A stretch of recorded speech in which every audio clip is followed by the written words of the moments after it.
Hello and welcome everyone, Lionheart here, and today I'm looking at the Roccat Kone Pure Optical Gaming Mouse. So we'll have a look at the mouse in a moment, but some of the quick stats from it: up to 4000 DPI, easy shift feature similar to the Rios MK keyboard that I just reviewed. Link to that's in the description. In fact, here's the box for the Rios. It's huge! So yeah, if you're interested in the Rios keyboard, check out my review of that, link in the description. But we're looking at the Kone Pure Optical. This retails at around about £50. Link to it on Amazon can be found in the description if you want to take a look. It's customizable multicolour, and it has a 72 MHz turbo core V2 ARM processor. So let's find out what that all means and more when we actually have a look at the mouse. So here is the Roccat Kone Pure Optical. So it's an optical gaming mouse, not a laser. So it should basically reduce any acceleration issues that sometimes occur with laser mice. Overall, I haven't really noticed too much of a difference with it compared to my GAMDIAS Zeus, which is what I've currently been using. Link to that review is in the description if you want to have a look at that. So when I say I haven't noticed that much difference, I haven't noticed much difference between the Zeus being a laser and this being an optical. I should also say it's on the Roccat Seru, which is their gaming mouse pad, and I've just got to show you what's on the the packaging for the Seru, which says it's been field tested up to 16,800 DPI. Now, I don't doubt that they have tested it up to that, but for me, anything over 2,500 DPI is insane. This mouse goes up to 4,000 DPI, which I'm quite happy about. The Zeus, the GAMDIAS Zeus that I mentioned earlier, goes all the way up to 8,200, which is just for me unusable. I don't honestly know why you'd need that much DPI. Other people are probably going to argue that you don't need more than 1,000 and that you just have to change your sensitivity settings and stuff. But I just like sticking with the usual ones. It's on the lighting mode here, as you can see, with the Roccat logo, which looks absolutely awesome. And it's in green. I'll go for a bit of a zoom in with the camera there. But it does look awesome when it's in its breathe mode. And you can change that to any one of loads and loads of colours. In fact, I think it's 16.8 million colour lighting, which seems to be the industry standard now for lots of lighting. So, what does this mouse feature? Well, it features the Roccat Easy Shift technology, which I've also shown in my Rios MK keyboard review, and that is controlled through this back key here. You can hold it down and then you can get onto second profile mapping. The reason why this mouse pad's sliding around is because I haven't taken the sticky, well, not the sticky, the plastic off the other side, which then shows all of its sticky feet, so then it won't move around. Mainly because my brother desperately wants to use this mat after I finish reviewing it and asked me if I could leave it on, so I have. So yes, easy shift technology with the back key. We've already said about all the colours it has. It's got a 32-bit turbo core, so apparently that helps with lightning computer speed, shifting between different profiles and between different DPI settings and what have you. It's got 7 mouse buttons, which are programmable, plus what it calls the solid 2D Titan wheel, which for the rest of us means the scroll wheel. Which is, I mean, it's a nice scroll wheel. Let's have a look up and close. It's a nice scroll wheel. I really can't fault that. It's got an up and down, volume up and down, or whatever you want to do there. Set those buttons to whatever you like. And then obviously left and right mouse clicks. And it's still breathing. It is an awesome logo. Now you're probably going to think, actually this looks like a pretty small mouse, Lionheart, and you wouldn't be too wrong. Let's compare it up against the GAMDIAS Zeus. Actually, having said that, well, it's not that small. Well, it is small for a mouse. Let's spin it around on the tray. The length of it's actually pretty fine. It's just quite a small, low profile looking mouse. The Zeus has lots of different ridges and things like that, all for extra grip, and obviously is laser. whereas the Kone Pure Optical is smaller, sleek, not too many ridges, just one for your thumb to nicely fit on that side, and on the other side for your fingers to hold on down. So it's kind of no nonsense. Also, I should say there is quite a large difference in price between these two mice. The Zeus, I think, retails at around about £70 to £80. I haven't checked recently, but whereas the Kone Pure Optical retails at around about the £50 mark. Let's move the Zeus out the way now, focusing back on the Kone Pure Optical. So it is a small mouse, as mentioned. Some people in reviews I've seen have said, you know, if you've got large hands, don't bother with this. I like to think I've got pretty normal-sized hands for, you know, a human being, for a man. Even for me, I've got to admit, it does seem small, but that's because I've come from using bigger mice. It sits happily in my hand, and depending on the way you want to hold mice, you know, you have the claw grip or things like that, however you want to hold your mouse, it will fit. Now, personally, I've been using this mouse a lot more on my my gaming laptop because it's a nice small mouse, easy to take away for travel. It doesn't have too many bits that could, you know, possibly fall off it and things like that. Too many ridges for it gets stuck on. It's a nice small mouse with incredible performance. So, I think that might be, if you're worried about this being a bit too small, but perhaps you have a gaming laptop as well and you want something that's easy to you know, take away, a good mouse to take away for some gaming, I think this might fit that spot perfectly. However, that said, I honestly don't think it's that small. I think it's alright. It's just, it's more low profile than anything, if I'm honest, which may affect how some of you hold it. But with any mouse, to be honest, it took me a week to get used to the Zeus, and it took me about a week and a half to get used to this, actually, coming from the Zeus. So it's just kind of, I guess this is the equivalent of when girls break in new shoes, guys, we break in new mice. So it just takes a while to get used to it, and the only way to do that is by keep using it. And eventually your hand will mould to the shape of it and get used to it. But honestly, I don't have an issue with the shape of it. Something which other people have mentioned, and I have to admit, unfortunately, I'm finding the same issue. This is an incredibly smooth, silky coating on it, which, apparently, if you have sweaty hands, will not be an issue. I personally don't have sweaty hands, and so I slide all over this thing. There isn't much grip.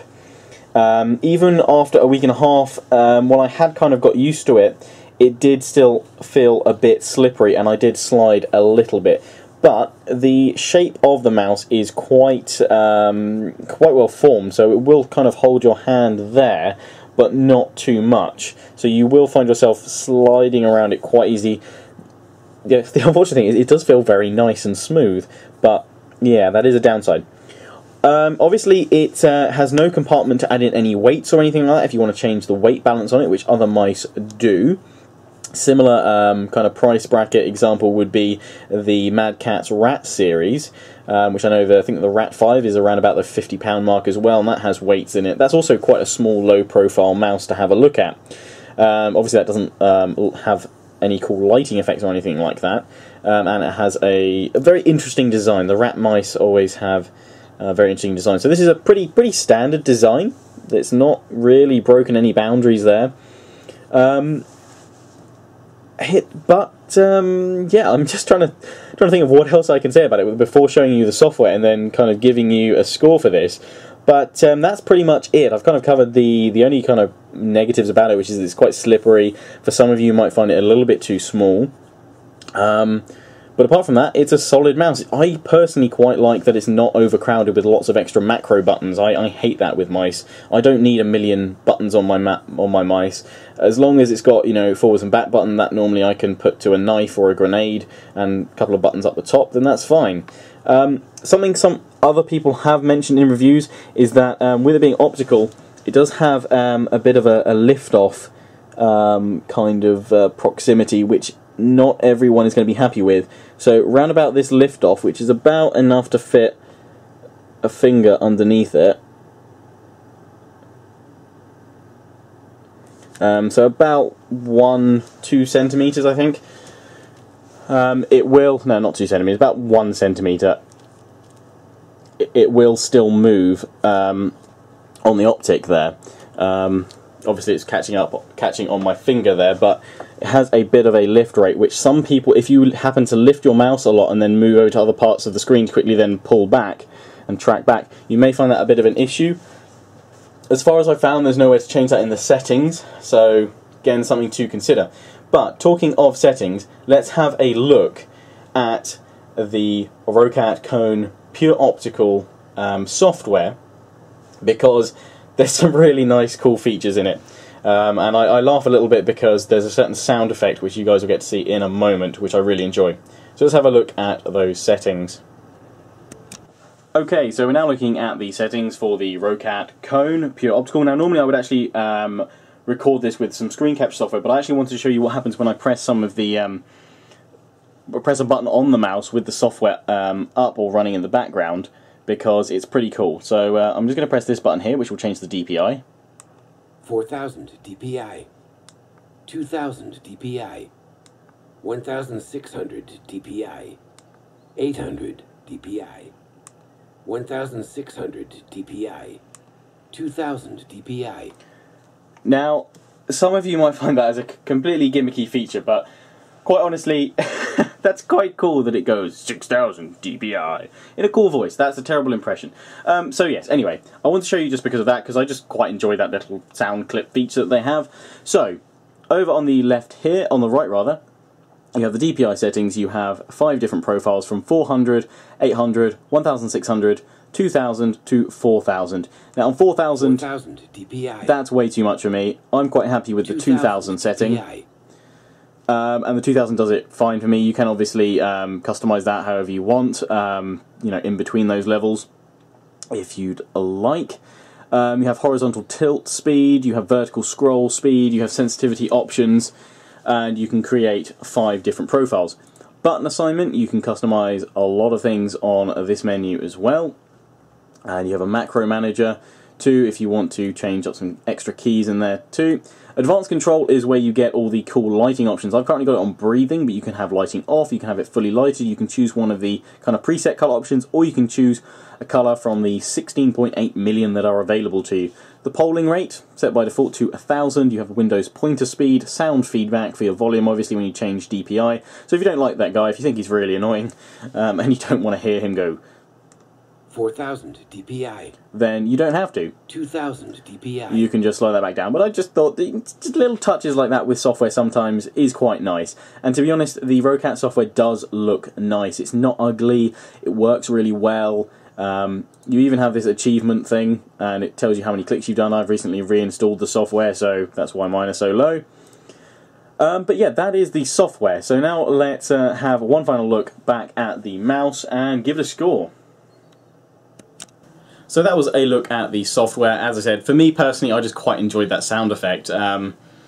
Obviously, it does nothing to help the performance of the mouse, but just little cool things like that. I like it. I like the breathing, and you can control all the colours. That's fine too. I like actually that it's just that bit that lights up, and you don't need all these extra bits around here, because sometimes it's a bit distracting. It's just a nice little touch there for the design. So this is quite a small mouse. I will again show you it in comparison. No, I won't show it in comparison to my GAMDIAS, because that's actually stuck all the way over there. But compared to the GAMDIAS is slightly longer and it's slightly taller. This is quite a small, low-profile mouse. So it may not be for everyone. Ideally, if you can go to your local PC shop and see if they've got one in store where you can actually like try it out on your hand, I would highly recommend that with mice.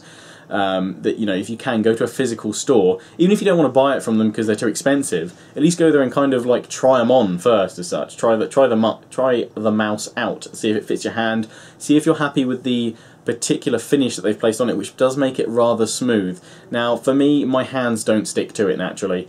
I don't know, I can't magically make my hands sweaty, we don't want to go there, to, you know, increase the feel of it. So it does become a bit slidey sometimes, but once you get used to it, you do kind of naturally compensate for the fact that it will slide a bit, if you don't have sweaty hands. If you do have big hands, you may find yourself having to use kind of a bit more of a, you know, claw, finger, tip sort of grip. You may have to adjust to it. But again, as I said, definitely worth going to your local shop to, you know, try this out if you can at least feel what it feels like, and how it rests in the palm of your hand. Overall though, I think it's a really good mouse, and at the price point of £50, I think you'd be hard-pressed to find, you know, something small and nice and low profile like that that's an optical as well, and it works rather well. I keep saying rather well. to be honest, I think that kind of sums up my feelings for this mouse. It doesn't shock and awe me. There's nothing to really go, whoa, we're brand new here, we're breaking boundaries. But equally, there's nothing to say that this is a bad mouse. It works, it's good, bar the finish on it. So, for the price point of £50, I think it's a pretty darn good mouse. I'm going to give it an 8 out of 10. So, yeah, that wraps up my review of the Roccat Kone Pure Optical. I think if you want, you know, kind of a mouse for all sorts of gaming, be it on your PC and your laptop, you might want to look for something a bit bigger. And again, this is always going to be down to personal preference of what fits best in your hand. But I think for me personally, I'm viewing this more as a great little travel mouse. Because often small mice lack all the features of bigger ones and they aren't that good. But this, for say my gaming laptop, is perfect. It's very small, the software isn't intrusive, and it's really easy to install and set up. And yeah, I can't really fault it on that. But it does slide a bit. It may not be, you know, you may lose quite a bit of grip on that if you're not used to it, and if maybe you don't have sweaty hands apparently, or oily hands, I think it was saying in another review. So yeah, 8 out of 10 for that, but definitely worth checking out. So that's the Roccat Kone Pure Optical. As always, hope you enjoyed this review. Please do check out my Roccat Rios MK review. Link to that in the description, as well as the GAMDIAS Zeus review, which was featured in this video if you want to have a look at a kind of more higher-end pro gaming mouse. But as always, hope you enjoyed. Comment, rate and subscribe. Follow me on Facebook and Twitter for more updates, gaming videos and vlogs, and I will see you all again soon. Ciao for now.